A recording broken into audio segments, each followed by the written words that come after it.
Sa madami nga nagre-request na magduo daw kami ni Juliet. Pero bago kami magduo ay magre-request man ako ng affinity. Hindi ko nga lang alam kung i-accept niya to. Pero invite ko na nga siya sa lobby para sabihin na may request ako. Nakabahan nga ako dito kasi baka hindi niya i-accept. Kasi baka naman hindi pa siya nakaka-move on sa ex niya. At buti na talaga in-accept niya. Sobrang saya ko nga in-start ko na agad tong game. Para naman makapaglaro kami ng kaming dalawa lang. Maganda na rin siguro to para makalimutan niya yung ex niya. Gamit niya nga dito yung bagong hero tapos pani naman yung gamit ko. Mukhang bagay naman talaga siguro. Okay guys, sa tingin niyo pwede na kami pang best duo. Magkaka-start pa nga lang ng game ay nakalimutan ko na corp pala ako. Kasi ba naman nakasunod ako sa kanya dito. Late ko na nga na-realize na corp pala ang gamit ko.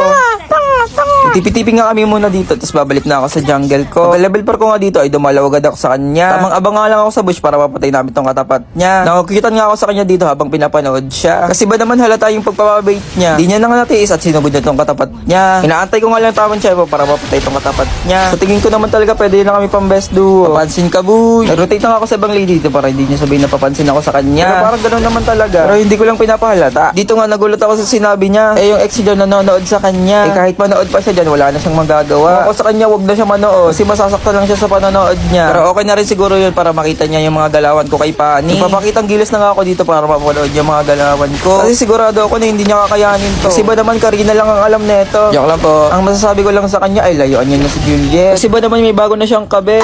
Habang nagre-recall nga ako dito ay bigla naman dumating tong kalaban na Hirara. Isipan ko nga ibigay itong kill kay Juliet para sweet kaming dalawa. Kasi bigla naman tong dumating si Kadita at kine-ace niya pa talaga.